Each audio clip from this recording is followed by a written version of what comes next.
name is Samori Coles, and I am a music producer and audio engineer based out of Philadelphia, Pennsylvania. I tend to produce music in a very non-genre specific way. My most recent project, which is called Omaha, the EP, has a range of musical styles on it, from dance to hip hop and jazz to R&B, and even a little bit of new age music. I've been influenced over the years by so many styles of music, going all the way back to church and gospel, where I played drums for several years and sang in the church choir, all the way up to the many albums and CDs that I've listened to over the years, from the Commodores and Earth, Wind and Fire to the Bee Gees, Bob Marley, Maroon 5. I mean, the list could really go on and on. My project is Omaha, the EP.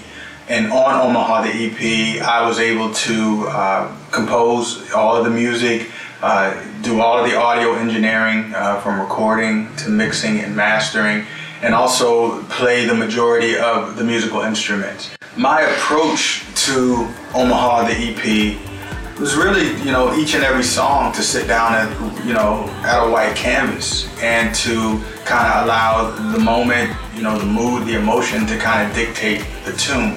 So whether it was starting out with the rhythm or possibly the melody or even the chord progression, that's really how the project kind of came about. And not to mention the artists that came on and lent their lyrical support and artistic performance. So everybody from Sarah Kane on my dance cut, Reason for Living, or Timmy Tanzania, who is just a prolific Philadelphia-based roots reggae, blues, and rock artist who really lent his hand on the tune Wagwan, all the way to Benny Barksdale Jr., who has had an incredible career in his own right, performing with the likes of Alicia Keys and Phyllis Hyman and Grover Washington Jr., who lent his saxophone support on the title tune, Omaha, as well as the dance tune, Reason for Living. I was really fortunate to be able to collaborate with some of these artists and vocalists. One of the things I love to do as a MIDI-based producer is to incorporate live instrumentation, whether that's a live electric guitar or the saxophone or even live drums. I really like to create and have an organic aspect to my productions.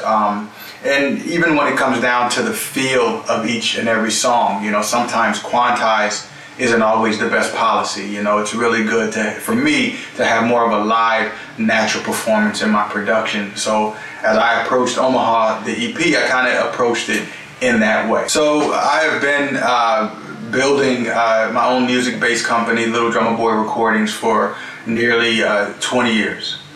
And the experiences that I've had, particularly moving out to the East Coast from Omaha, Nebraska, have been tremendous.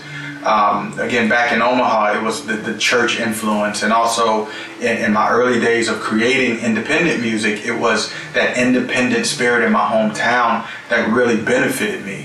Without having a lot of avenues and a lot of knowledge, we had to rely on our own on our own innovation, and our own tenacity to just create music. So that really inspired me. But once I got out to the Philadelphia area, I've had the opportunity to work with, people like Bobby Martin, who was really responsible for a lot of the old Philly international tunes, from Lady Marmalade by Patti LaBelle to, many other gifted artists, Teddy Pendergrass and others throughout the years. So I had a chance to learn from him and to interact with people like Sam Reed, who was the music director of the original Uptown and has played with everyone from the Jackson 5 to the Supremes and a lot of folks in between.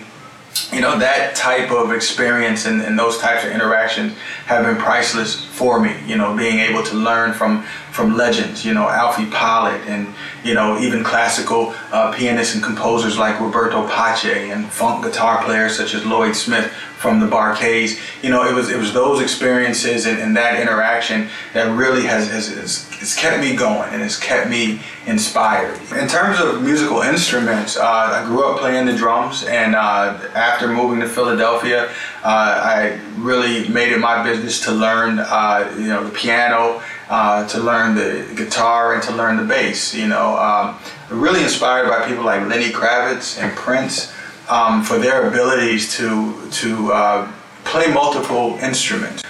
The music producers that have influenced me the most, and the musical minds that have influenced me the most, are people like Quincy Jones and Rick Rubin, Timbaland, Prince, like I said before, Lenny Kravitz, Barry Gordy as a music executive. It's been a huge influence on, you know, my desires to have a career in the music business. Lionel Richie for his songwriting, Stevie Wonder, Q-Tip from A Tribe Called Quest. I mean, just a brilliant music producer. Jay Dilla.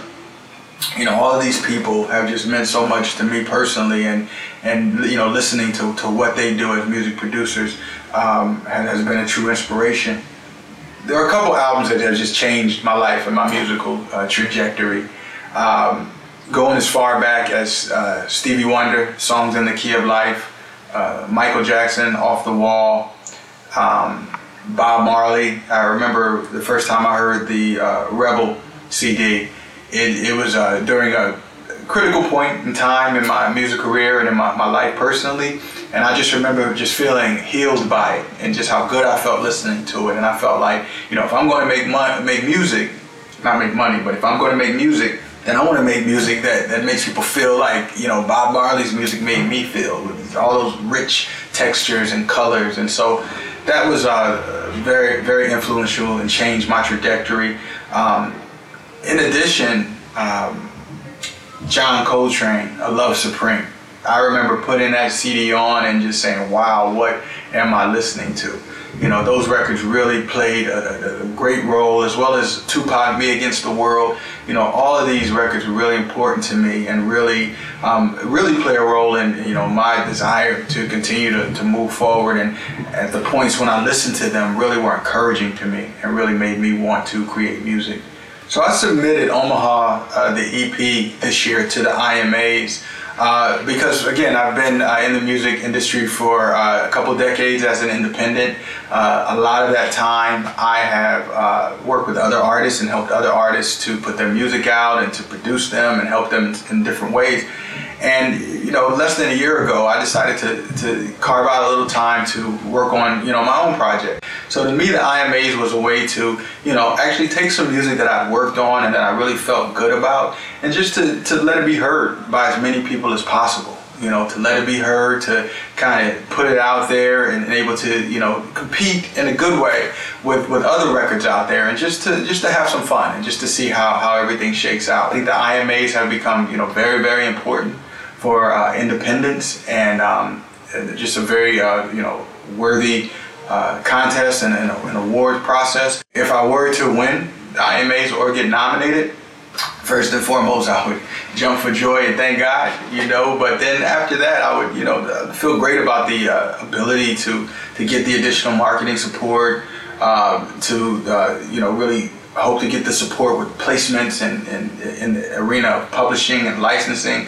as you know, that's really, really critical to today's artists and music makers, is the publishing and the licensing. So, you know, I'd be thrilled, and I would, you know, continue to teach, and everything that I would learn along the way, I would just encourage the many independents that I'm able to teach at my studio, and continue to let them know that there are many avenues for us as independents. And, you know, going the major route, while that's a goal of a lot of people, that it's also a worthy goal to be the best independent artist you can be and the best independent music business entrepreneur as you can be. To get in touch with me, simply, you know, check me out on Facebook at Facebook/Samori Coles, or SoundCloud/Samori Coles. You can also get in touch through my studio website at www.samori.com. ldb10.com. That's LDB, like let's do business, the number 10.com. Again, collaboration is great. It's the key to this whole thing. Love to teach, love to spread information, and just love to create. So it's a pleasure. Good luck to all. Nice to know you. Before I ever switch the wind, it's too much.